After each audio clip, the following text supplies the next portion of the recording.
decades of silence end today as I, Emily Warren, finally unveil the narrative that has simultaneously shaped my identity and delivered life's most agonizing lesson.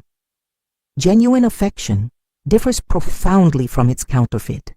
I want to pause for a moment. If you feel the love and are still listening to my story, please subscribe and hit the like button on the Grandparents Memories channel to show your support. Thank you so much. Those who encountered my younger self would have witnessed an idealistic young woman with luminous eyes and vulnerable optimism. I harbored romantic notions inspired by literary classics, cinematic portrayals, and lyrical ballads streaming through popular media platforms. My aspirations were straightforward yet profound: an authentic romance, a fulfilling partnership, a serene existence alongside someone offering unwavering devotion. Then Jason Miller materialized in my world. His entrance resembled a subtle atmospheric shift, almost mystical in nature. Jason defied ordinary categorization. He possessed exceptional qualities. His repertoire included precisely calibrated words, meaningful glances, and an uncanny ability to engage a woman's deepest emotional vulnerabilities. The circumstances of our initial meeting remain crystallized in my memory. An autumn afternoon bathed Jefferson Park, Chicago, in October's golden light as I sat absorbed in my electronic reading device. My concentration broke with the awareness of an approaching presence. "Miss, I hope I'm not bothering you, but I've walked by here 3 times just to build up the courage to talk to you." I looked up and saw this tall man with a half smile and eyes full of mischief and sweetness at the same time.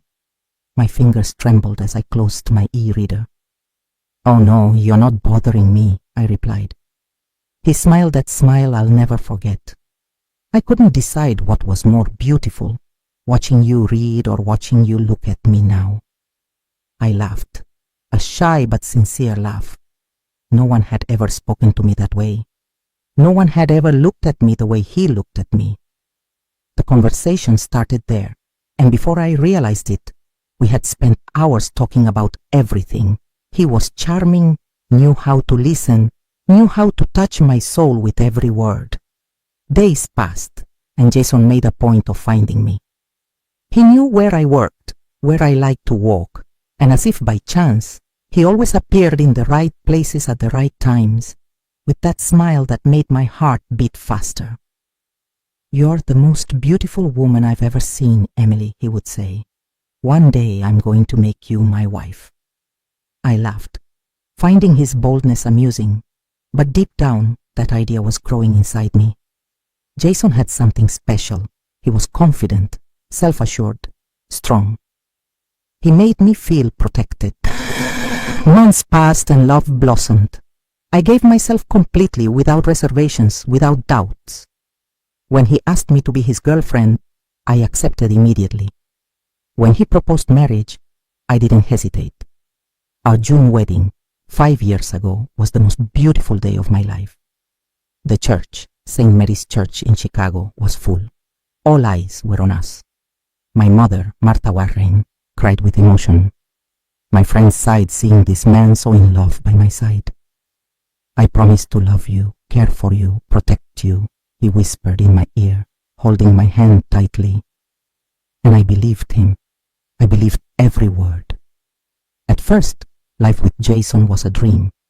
He treated me like a queen, took care of every detail, did everything to make me happy. I remember our first trip together. He took me to Santa Monica Beach, California. We walked hand in hand on the sand, and he said, "I'll never let go of your hand, Emily. I'm the luckiest man in the world to have you."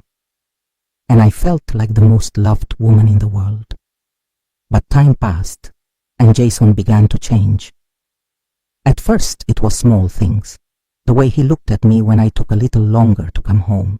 The insistent questions about who had spoken to me. "You're different," he would say. "Are you sure you're not hiding anything from me?" I laughed, finding it funny. "Jason, you're silly." "Of course not." But he didn't laugh. He stayed serious. his gaze fixed as if trying to read my soul. Then came moments when he would stay silent for hours without saying why.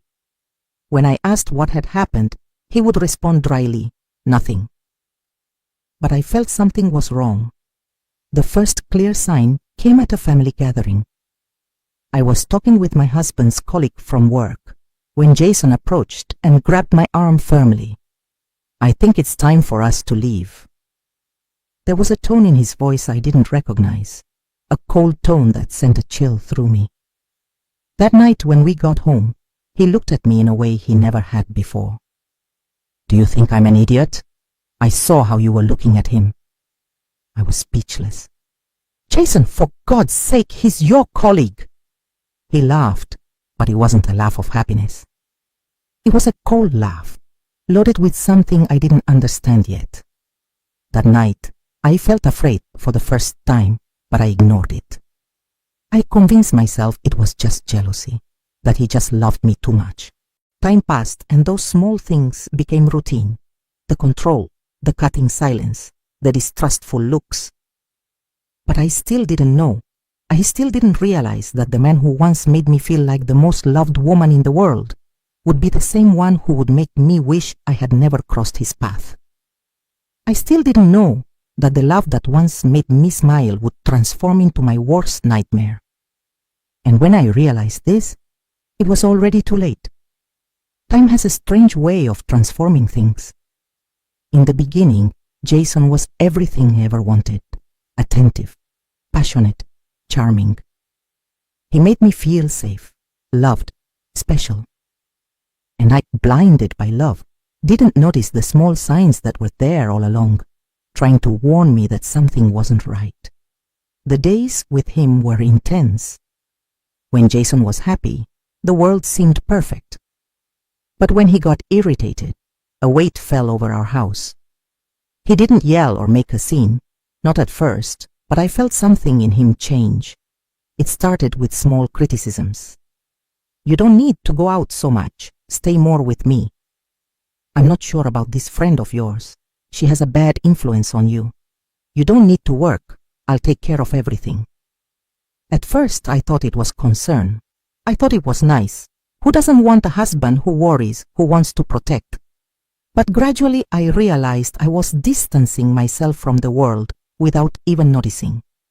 My friends stopped visiting. My outings became rare.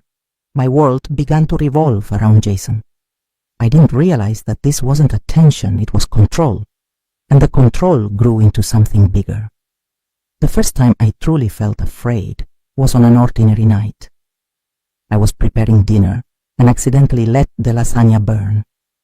Jason came home from work tired, and as soon as he smelled it, his expression changed. "You can't even cook a decent meal," he said, putting the plate down forcefully on the table.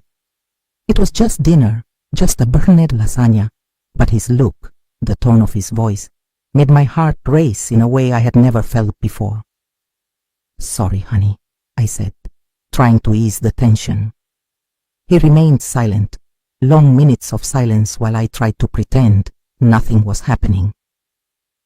That night, I slept facing the opposite side of the bed, feeling a knot in my stomach, not understanding why something so small made me feel so much fear. I thought it would pass, but it didn't. The silences began to grow longer, the words colder. The way he looked at me was no longer the same. Jason would get irritated by small things, and I began to change because of it. I started measuring every word before speaking. I started avoiding anything that might irritate him.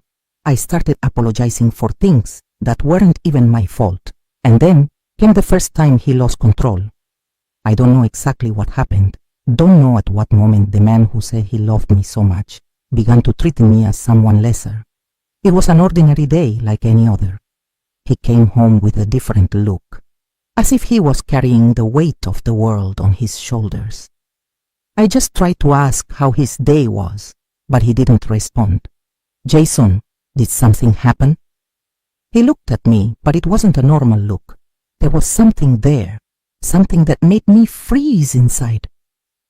"You talk too much," he said dryly, coldly. I swallowed hard. I was just worried. And then he slammed his hand on the table with such force that the IKEA glassware trembled. I already said I don't want to talk about it. It was then that I realized that I could no longer be myself. Realized that the man who made me smile also made me feel afraid. After that day, I began to notice the pattern. When he was calm, things seemed to return to normal. But when he got irritated, it was as if a weight took over the house.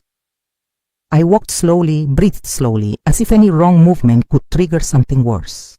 And inside me, something began to change. The love I felt began to be replaced by fear. The home that once made me feel safe began to feel like a prison. The walls seemed smaller, as if they were surrounding me, as if the air was getting heavier each day. But I still couldn't see a way out. Because despite everything, Jason knew exactly what to say afterward. He would apologize, say he had been stressed, say he loved me, that he would never do it again. And I, naive, wanted to believe. I wanted to believe that he was still the man I fell in love with. But deep down, I already knew that man no longer existed, and perhaps he never had. The silence in that house became deafening. It wasn't the comfortable silence of a peaceful afternoon, or of a couple who understands each other without needing to speak. It was a heavy silence, loaded with tension, with fear, a silence that screamed louder than any word. Days went by, and I began to understand that the love I felt for Jason was no longer the same. It wasn't love, it was survival. Each day, I tried to guess his mood before he even said a word. I tried to predict his thoughts, avoid anything that could trigger that coldness, that empty look that made me feel insignificant. I was gradually nullifying myself without realizing it. Fear became routine. If I already felt afraid, seeing the reflection of this in my children broke my heart. Children perceive everything, much more than we imagine. They sense when something is wrong, even if no one says a word. And my sons, Noah and Ethan, learned while still very young that the house where they should grow up with joy and security was a minefield. They learned to walk quietly, not to speak loudly, not to cry when something hurt them. They learned to interpret the silence, to measure each step, each look. One day, my oldest son Noah approached me in the kitchen with his worried little eyes and whispered, "Mom, is Dad angry today?" My heart shattered. They already knew, already understood that there were days when it was better to hide in their room, stay quiet, play without making noise. What hurt me most was knowing that I, as a mother, couldn't protect them. I told them everything was fine, but I knew it wasn't true. I knew. Jason was unpredictable, but he was never completely out of control in front of the children, until that day. It was an ordinary afternoon. Jason came home from work in a bad mood, as usual. I already knew his loaded look, his hard expression, so I tried to keep everything under control. I prepared dinner carefully, avoided unnecessary conversations, kept silent, hoping the night would pass without problems. The children were playing in the living room. It was just an ordinary day. But then my youngest son Ethan tripped and knocked over a glass on the floor. The sound of breaking glass filled the house, and in that instant I knew. Jason got up from his chair so quickly that I didn't have time to react. His eyes fixed on the boy, and his voice, which before was just cold, transformed into thunder. "How many times have I told you to be careful?" The shout echoed through the house like thunder. My son hunched his shoulders. His little eyes filled with tears. Noah, frightened, held his brother's hand. I placed myself in front of them without thinking. "Jason, it was an accident." He looked at me as if he didn't see me anymore. "They don't listen to me. They do it on purpose." And then he threw the chair back and left the house, slamming the door with such force that the window glass trembled. I stood there, hugging the children, trying to calm their fearful sobs. It was at that moment that I realized I wasn't just suffering. I was letting my children grow up in the midst of fear. I was teaching them, without wanting to, that this behavior was normal, and this I could not allow. That night, after the children fell asleep, I stayed awake, looking at the ceiling. For years, I had convinced myself there was no way out, that Jason was my destiny, that I should endure. But now I saw things differently. If I stayed, my children would grow up thinking fear was love. If I stayed, they would learn to nullify themselves, to swallow their tears, to accept the unacceptable. And that was the last thing I wanted for them. I still didn't know how, still didn't know when, but that night, I made the most difficult decision of my life. I was going to leave that house, and this time I wasn't going to return. The decision was made. That night, lying in bed, I felt my heart beat differently. It wasn't the same fear as always. It was something else, a mixture of fear and courage at the same time. I had never truly thought about leaving. For years, I had convinced myself that I had no choice, that my life was that somehow I would be able to endure. But that day, when I saw my children trembling before Jason, something inside me changed forever. There were no more doubts. I needed to leave. The question now was how. I knew I couldn't simply take the children and leave all at once. Jason would notice. He always noticed everything. So I began to plan. That same night, after he fell asleep, I sat by the window and thought about every detail. Where would I go? Who could help me? What would I take? The answer was frightening.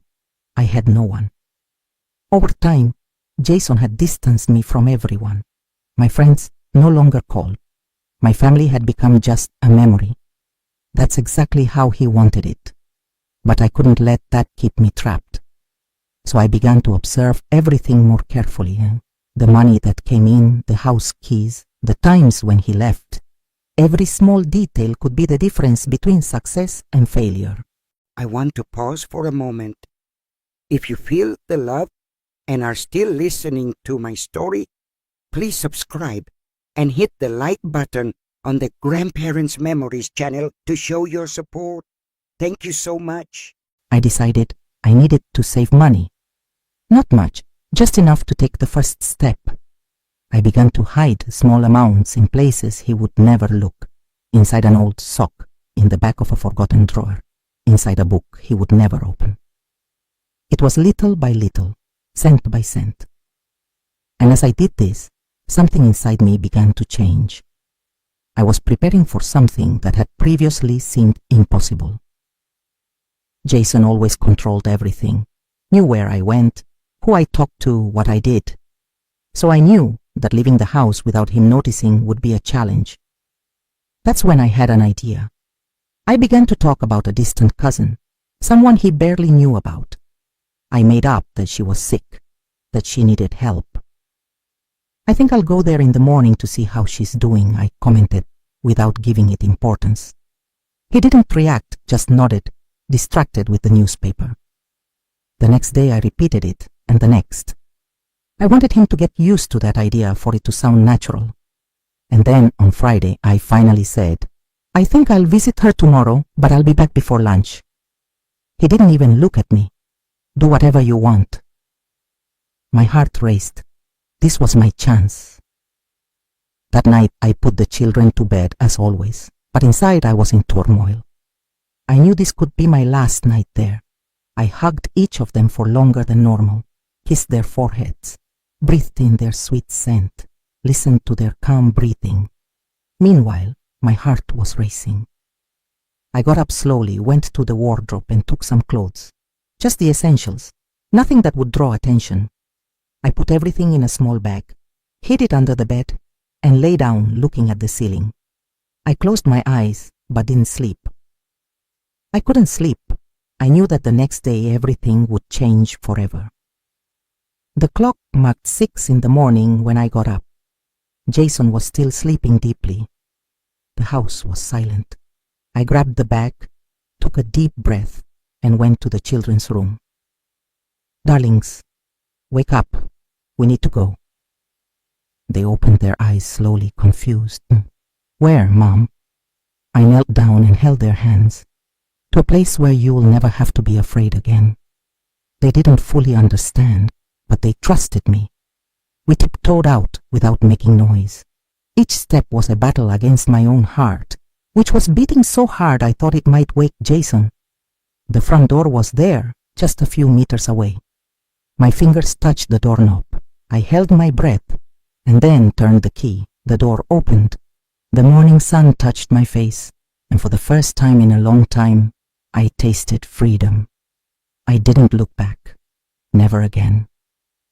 The air that morning seemed different.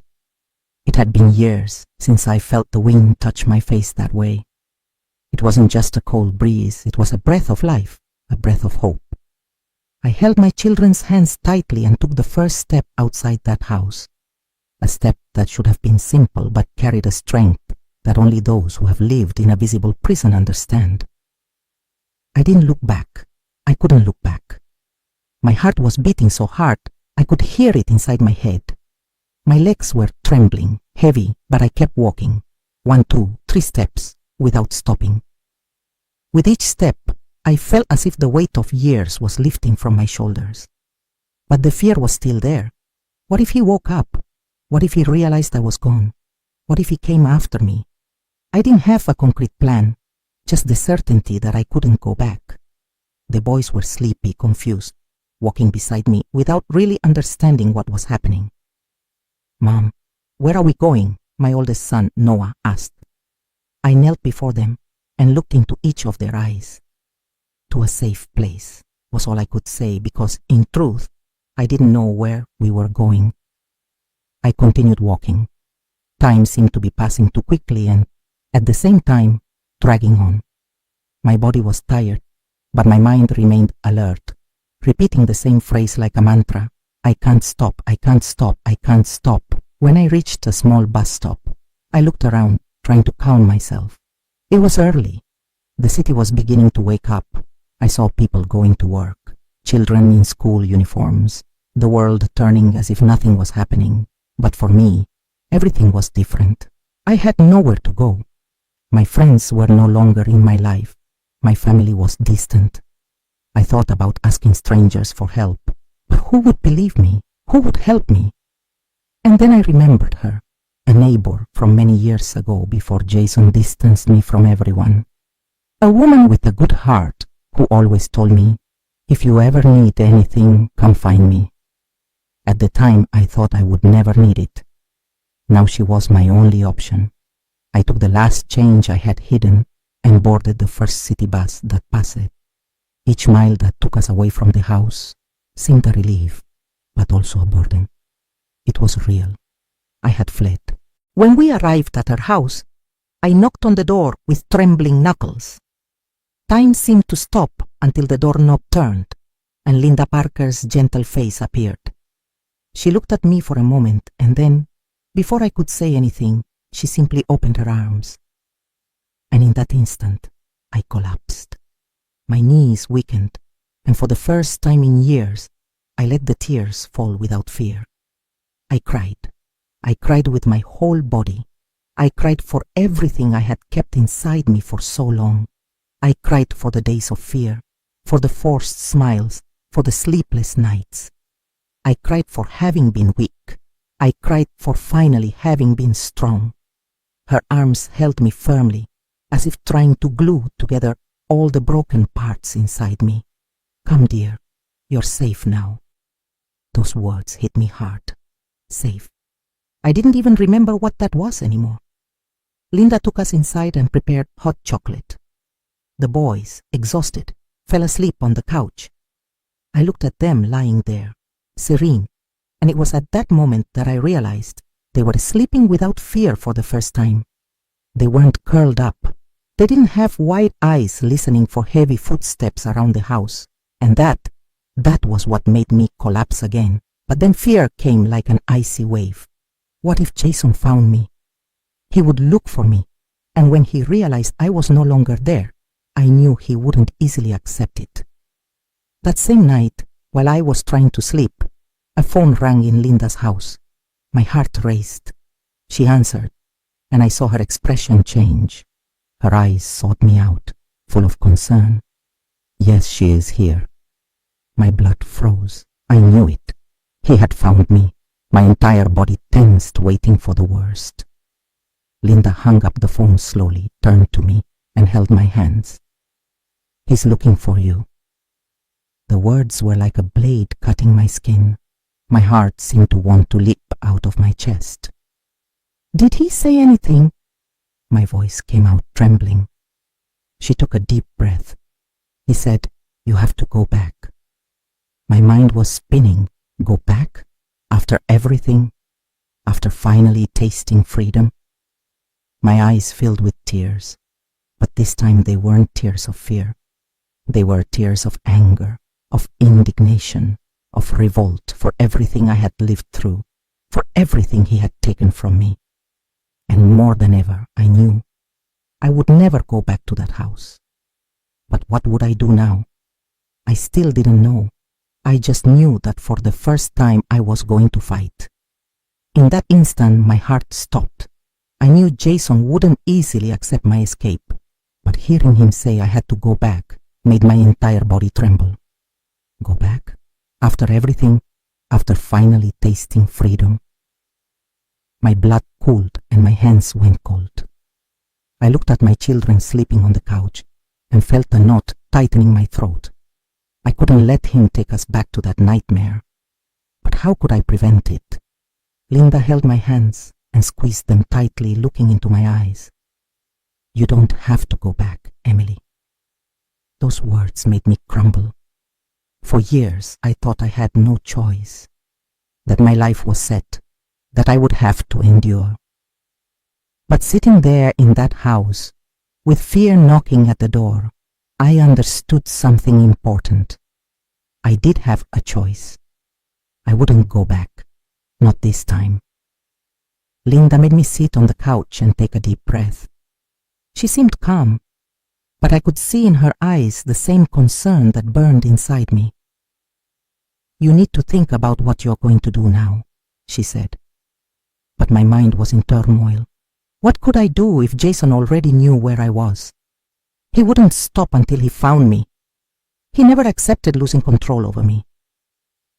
We sat in silence for a few minutes until a horrible thought crossed my mind. What if he was already on his way? My skin prickled. I got up on impulse and ran to the window. My breath caught in my throat as I observed the street. It was empty. But for how long? "Linda, what if he comes here?" She took a deep breath. "If he comes, we won't open the door." But was that enough? Jason was the type of man who didn't accept being ignored. I looked again at my children. They were still sleeping, oblivious to the terror growing inside me. I needed to act before it was too late. Linda picked up the phone and dialed quickly. "I have a friend who can help. She knows a place where you can stay hidden for a while." My heart raced. "Are you sure about this?" She held my hand firmly. "You know as well as I do that you can't give up." I swallowed hard. I knew I would never be truly free if I let Jason believe he had any power over me. And so I made my decision. "Where do we need to go?" She took a piece of paper and wrote down an address. "Take the children and go to this house. It's a shelter for women in situations like yours. There, he'll never find you." My eyes filled with tears. "Are you absolutely sure?" And then, without hesitating, I began to prepare to leave again.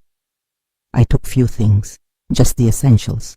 I hugged my children, trying to hide the nervousness in my voice. "Let's go, my loves. Let's get to know a new place." They yawned and followed me without questioning. Linda accompanied me to the door and held me by the shoulders. "Be strong. You're on the right path." My eyes were full of tears. "Thank you, Linda, for everything. Take care, my dear." And then, with my heart racing, I left into that dark night. Each step was a challenge. Each shadow seemed to be Jason. But I kept walking, kept moving away from what had almost destroyed my life. My heart told me it wasn't all over yet. But for the first time in years, I felt something growing inside me. A strength that Jason had never managed to destroy. And at that moment, I promised myself I would never again be a prisoner of fear. The street was dark, silent. Each step I took seemed to echo inside my head. My children walked beside me, holding my hands, small and innocent, not fully understanding what was happening. For them, this was still an adventure. For me, it was a test of survival. I felt my heart pounding strongly in my chest. Fear made me want to look back every second, but I knew I couldn't hesitate. Jason already knew I had left, and I had no idea how far he would go to find me. As we walked toward the Uber pickup point, my mind wouldn't stop. What if he was already looking for me? What if at that exact moment he was driving through the streets trying to guess where I might have gone? I felt like an animal fleeing from a hunter. I knew that at any moment he could appear, and then, as if my own thought had summoned it, I felt headlights illuminate our backs, the sound of a car approaching. My chest tightened. I squeezed my children's hands. I didn't want to look, but I needed to look. I turned my face slowly. The car passed. It wasn't him. But that simple moment made me feel in my skin what it meant to live in fear. I never knew what freedom was. True freedom wasn't just leaving that house, it was leaving the fear that he had put inside me. When the Uber finally arrived, I took a deep breath and got in with the children. Every small detail seemed surreal. The sound of the engine, the dim lights illuminating the worn seats, the smell of dust mixed with the night breeze. I sat in the back, hugging my children who were already beginning to close their eyes with sleep. As I looked out the window, I saw the city pass by. Each street, each building, each corner that had once been part of my routine, but now was all past. There in that quiet Uber, I was leaving everything behind. I should have felt at peace. I should have felt safe. But the fear was still with me. And then my heart stopped for an instant because I saw a black Dodge Charger passing slowly on the street beside us, and I knew it was him. The car slowed down. My eyes were fixed on it, my chest caught in a knot. It was Jason. I would recognize that car anywhere. And at that moment, it wasn't just a car on the road. It was a shadow trying to pull me back into hell. My entire body stiffened. He couldn't see me there. Not now. I looked at my children. They were sleeping, innocent. I couldn't let that nightmare reach them again. So I did the only thing I could. I ducked down in the seat and prayed he wouldn't see me. The Uber stopped at a traffic light. Jason's car did too. My heart seemed about to explode inside my chest. He was there. I could feel it. My breathing became heavy. If he looked through the Uber window, he would see me. If he saw me, I knew what would happen. The Uber started moving again. The car was left behind. I closed my eyes, feeling a wave of relief mixed with the fear that still wouldn't completely leave me. But I knew he wouldn't give up so easily. I needed to reach the shelter. I needed to disappear before it was too late. When we finally got out of the Uber, I felt my legs wobbling. The address Linda had given me was of a simple house with lit windows and a low iron gate. I hesitated before knocking. What if they didn't accept us? What if there was no space for us? What if... The door opened before I could finish the thought. A woman with a gentle look appeared. It was Angela Wilson. "Are you Emily?" My voice failed. "Yes," she smiled. "Come in. You're safe now." My eyes filled with tears, not from fear, not from sadness, but for the first time in years, from such deep relief that I didn't even know I was still capable of feeling. I took my children in my arms and entered that house. And for the first time in a long time, I felt that I belonged somewhere. I still had a long road ahead, but there, that night, in that house full of stories similar to mine, I knew that Jason would never lay his hands on me again. And that was the beginning of everything. The door of that house closed behind me, and for a second, everything was silent. My feet were on unfamiliar ground, but for the first time in years, I didn't feel like I was walking on eggshells. I want to pause for a moment. If you feel the love and are still listening to my story, please subscribe and hit the like button on the Grandparents Memories channel to show your support. Thank you so much. I looked around, trying to understand where I was. It was a simple, cozy house. The smell of coffee and homemade muffins came from the kitchen. On the couch, some women were talking quietly, some with tired looks, others with alert eyes, as if they were always waiting for the worst. But what caught my attention most was something I hadn't seen in a long time. An environment where no one was afraid. The woman who opened the door, Angela Wilson, took me to a small room with a simple bed, a wooden wardrobe, and a chair. Here you can rest. It's a safe place. Safety. That word sounded strange to me. For so long, I had lived expecting danger, expecting the next moment of tension, that I no longer knew what it felt like to feel safe. I laid my children on the bed, covering them with a light blanket. They were so tired that they fell asleep in seconds. I hugged my own arms, feeling the night chill still trapped in my skin. And then, for the first time in a long time, I cried. But it wasn't a cry of fear. It was a cry of relief, of accumulated pain, of years of anguish being poured out in silent tears. I hugged my knees and let everything out. The silence of the night enveloped me, and the only sound that filled the room was the echo of the feeling I had never been able to show. But now I was free. The sun came through the crack in the window, and for a moment I felt disoriented. For years, I had woken up with a weight on my chest, a fear of what the day would bring. But that day, I woke up and heard the sound of silence. There were no heavy footsteps in the hallway, no slamming doors, no tension in the air, as if anything could turn into a storm. My children were still sleeping, their little faces serene, without the worry they always carried upon waking. I got up slowly and left the room. In the living room, I found some women sitting around the table having coffee. Some were talking quietly, others just staring into nothingness, lost in their own thoughts. Rebecca Chen, the woman who had welcomed me the night before, smiled at me. "How are you feeling?" I didn't know how to answer. My mind was still confused.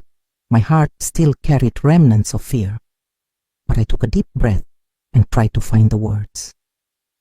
"Different," I said. She nodded as if she understood exactly what I meant to say. "It will take time, but you'll see. One day you'll wake up and no longer feel afraid." I wanted to believe her. I wanted to believe that one day this weight would leave my chest. But I knew that Jason wouldn't give up so easily. What if he was still looking for me? What if somehow he found me? The fear was still there, like a ghost. That same afternoon, one of the shelter coordinators, Olivia Rodriguez, came to me. She was holding a phone in her hand, and her expression was serious. "Emily, we need to talk." My skin prickled. She sat down beside me and took a deep breath before speaking. "Jason was at the Chicago Police Department, 18th District, this morning." My heart froze. "What did he say?" "He filed a police report saying you kidnapped the children." Nausea rose in my stomach. "Kidnapped? But they're my children." She held my hand. "We know that, but men like him do this all the time. They use any tactic to maintain control." My head was spinning. Jason wouldn't accept losing, and now he was trying to use the law against me. "What do I do?" My voice came out low, almost a whisper. The coordinator smiled slightly, but it was a smile loaded with seriousness. "We're going to help you." I had never known what it was to have real help. But now, for the first time, someone was on my side. After that conversation, my mind was still in shock. But I knew I needed to be strong, not for me, but for my children. That night, as I was putting them to bed, my oldest son Noah looked into my eyes and said something that made my heart ache. Mom, are we going to have a real home now? I held back the tears. I ran my hand through his hair and smiled. Yes, my love, we will have a home. He smiled, closed his little eyes, and fell asleep. And I stayed there, sitting beside them, looking at the ceiling, thinking about everything that had happened, thinking about how Jason had tried to break me but failed. I was still there, still breathing, still fighting. And now, for the first time, I felt that the fight was worth it. Freedom doesn't happen overnight. It's not enough to just leave the house. You need to remove the person from inside you, and that was my next challenge. But at that moment, sitting beside my children, listening to the peaceful sound of the night, I knew that for the first time in many years, I was on the right path. I was no longer a prisoner, I was a survivor. And this was just the first page of my new story. The shelter was secure, but physical safety didn't mean my mind was free. I might be far from Jason, far from the house where I spent years walking on eggshells, but the fear was still inside me. It didn't go away just because I crossed the door and said goodbye. It was in my sleepless nights, in the startles at every door slam, in the irrational panic whenever an unknown number called the shelter's phone. As much as the walls of that place protected me, I still didn't feel completely free. And in a way, Jason knew this. Rebecca Chen told me that Jason was trying to find me. He had already been to the police station, had already spread lies about me, had already tried to make the law work in his favor. But he didn't stop there. Days passed, and every time one of the women from the shelter returned from outside, I felt my body tense, waiting for one of them to say the words I feared so much. And then one day it happened. One of them came in, took off her coat, and looked at me with a concerned expression. "Emily, there's a man asking about you outside." My skin went cold. "What do you mean?" She sat down beside me, lowering her voice so the other women wouldn't hear. "I went to Walgreens nearby, and I saw a man asking about a woman with 2 children. My breathing got caught in my chest. Did he see you?" She shook her head. "No, but from the way he was talking, I felt it was him." I closed my eyes. My entire body was trembling. He was close, too close. If he knew where I was, he wouldn't stop until he found me. And if he appeared at the shelter's door, and if he managed to make me go back.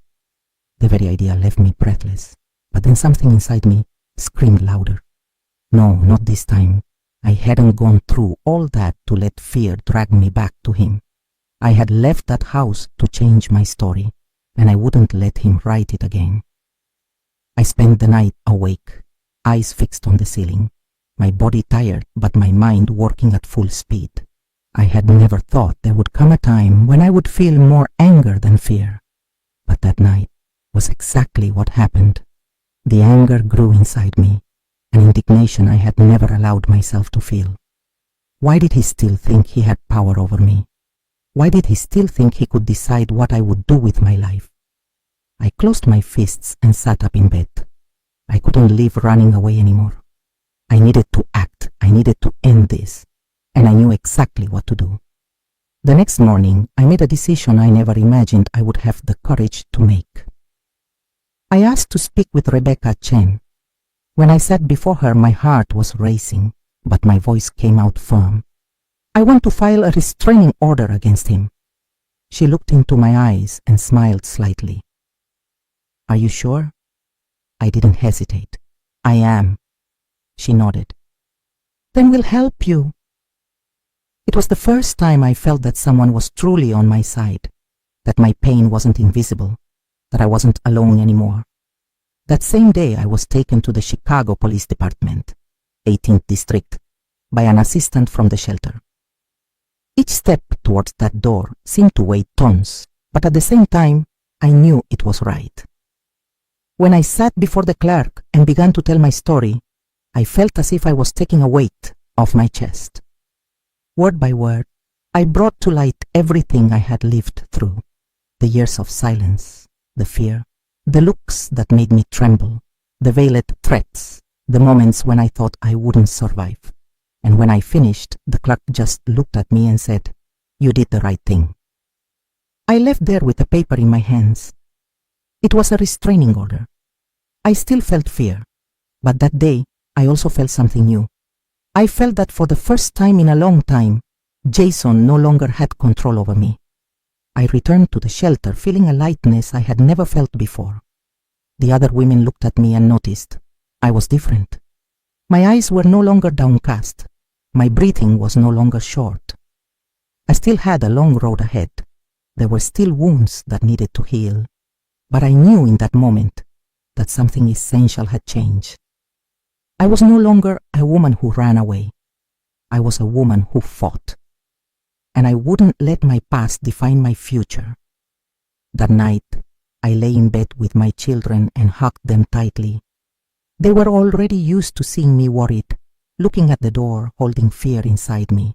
But this time, my oldest son, Noah, looked into my eyes and said, "Mom, are you happy?" The question caught me by surprise. It had been so long since I even knew what happiness meant. But there, in that moment, I realized that yes, I was happy. Not because everything was resolved, not because the fear had disappeared, but because I was finally in control of my own life. And that, more than anything else, was the greatest victory I could have. And this victory was just the beginning. In the days that followed, I began to notice something different. For years, I woke up feeling fear. Fear of what Jason would do. Fear of making a mistake, of saying the wrong word, of breathing the wrong way. But that morning, when the first rays of sun touched my skin, fear wasn't the first thing I felt. I opened my eyes slowly and for a moment, I just lay there, listening to the light breathing of my children beside me. They were calm. They slept without fear. And for the first time in a long time, I felt something I almost didn't recognize. I felt peace. I got up from the bed slowly, trying not to wake the children, and went to the window. The street outside seemed ordinary, like all others. Cars passing, people going to work, neighbors talking about trivialities. But for me, that world was new. For years, I had lived imprisoned in a routine where each step was calculated, where each day was just another survival. Now I could simply go out. I could walk on the street without worrying about what time I should return. I could talk to whoever I wanted without fear of the consequences. I could choose. But at the same time that this liberated me, it also frightened me. What would I do now? How do you start from zero after having lived an entire life in fear? I didn't have all the answers, but for the first time, I wanted to look for them. That same day, Rebecca Chen called me for a conversation.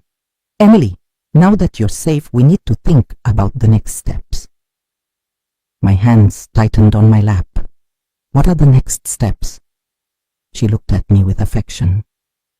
"You need to rebuild your life, and for that, you need to have a place of your own." Those words hit me like a shock, a place of my own. The idea seemed so distant.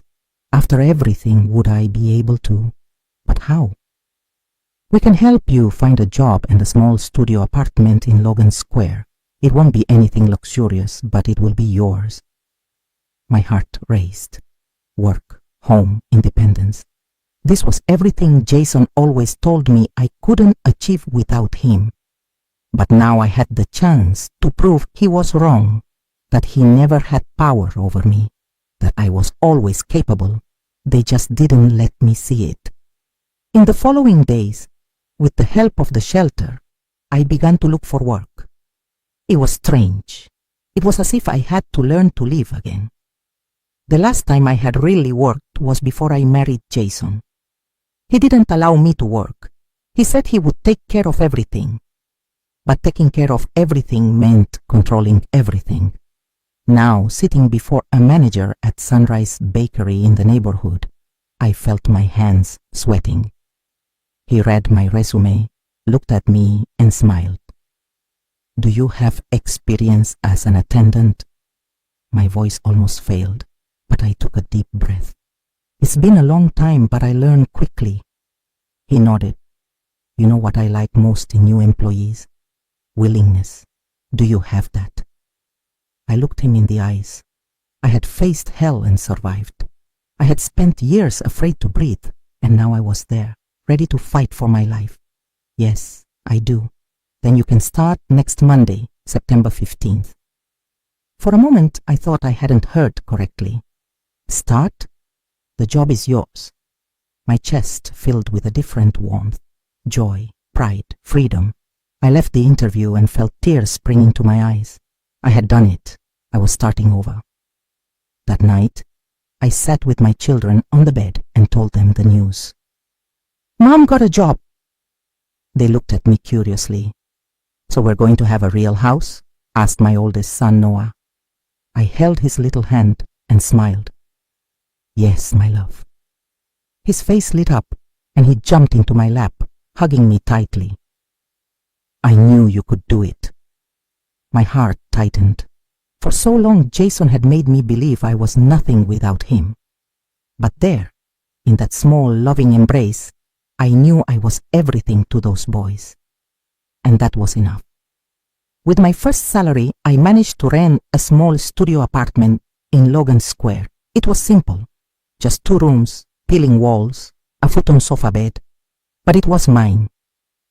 For the first time, I had a place where no one controlled me, where no one told me what to do, what to wear, what to say. The first night there was strange. The silence was different from what I was used to. But when I lay on the futon and saw my children sleeping beside me, I felt a peace I had never felt before.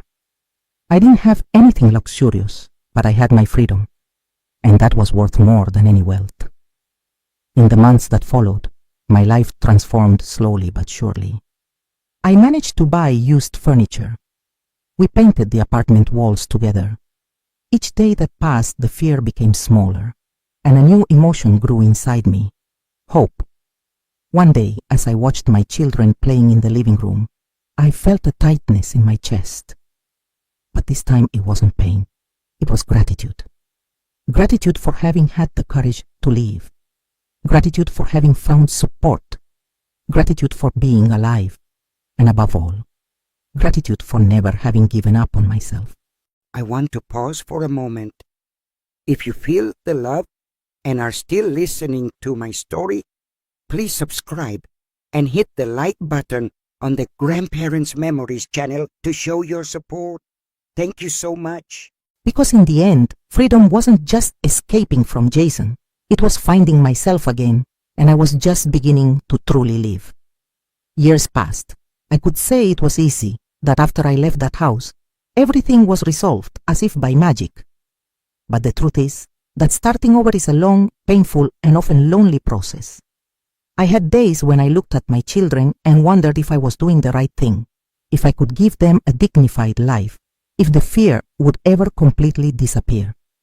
But then I saw their eyes, and in them there was no more fear. There was no more that tense look, that hesitation before speaking, that fear of existing. They were free, and that was the greatest proof that I had made the right choice. For a long time, fear still accompanied me. Even after the restraining order, even after changing addresses, even after rebuilding my life, there were still nights when I woke up startled, with my heart racing, feeling as if Jason was there. But he wasn't anymore. These moments became rarer over time. I realized that fear only has power over us when we feed it, and I decided I wouldn't give it that privilege anymore. So each day I freed myself a little more. With each smile from my children, with each achievement, with each moment I looked in the mirror and saw a strong woman, I was leaving that past behind. I was no longer that broken Emily who believed she had no way out. I was the woman who survived, who fought, and who won. And Jason? He stayed behind. He no longer has space in my story.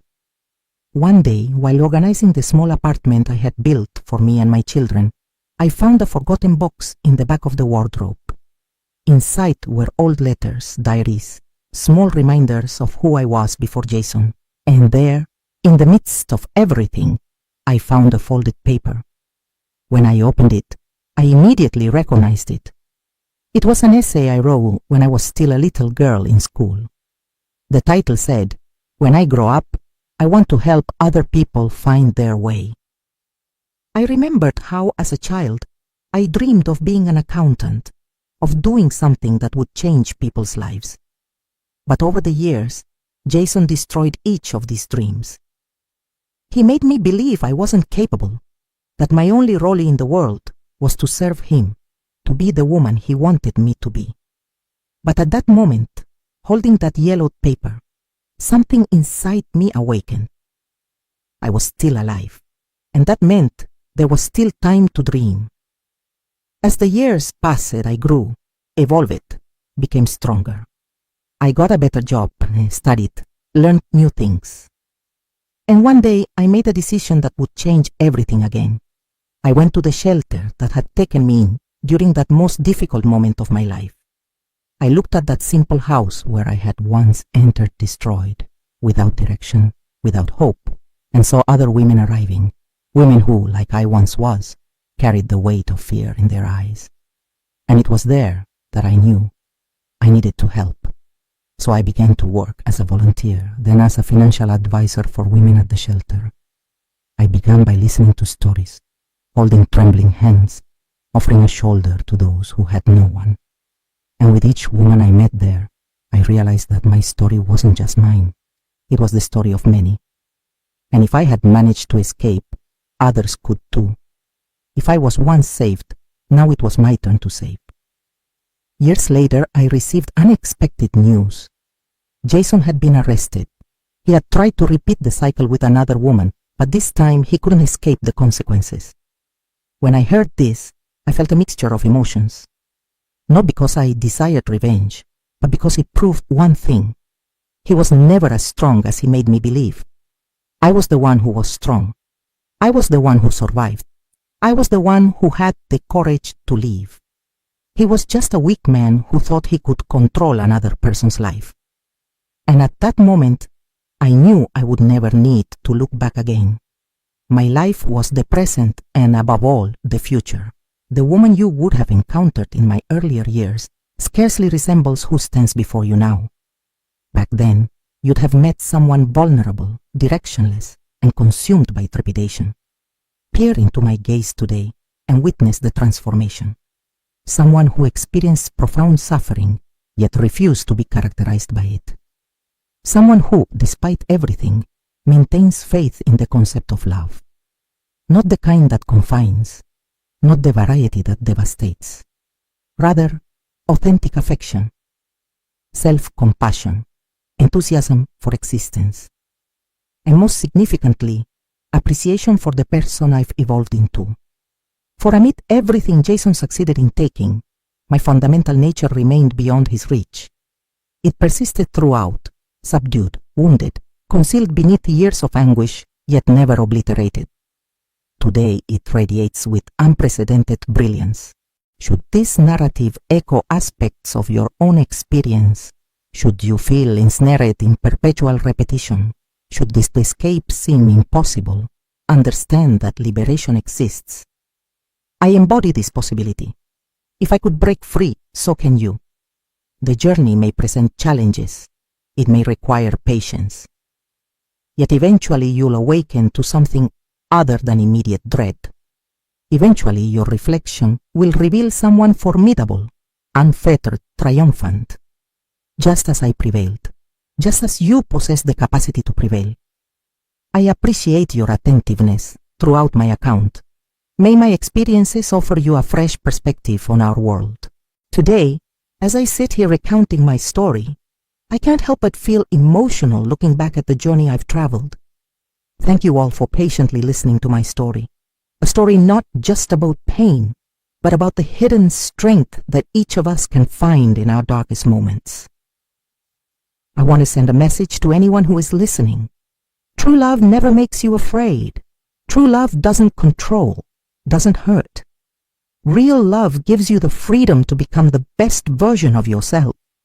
If you're in a relationship that makes you feel small, if you're constantly walking on eggshells, if you no longer recognize yourself, remember that you deserve better. And more importantly, you are strong enough to find a way out. I want to extend a special thank you to the Grandparents Memories channel for giving me the opportunity to share my story. Thank you to the founder for creating a platform where stories like mine can touch the hearts of many. If my story has touched you in any way, please subscribe to the Grandparents Memories channel and leave a like on this video. Each share is an opportunity for this story to reach someone who might need to hear it most.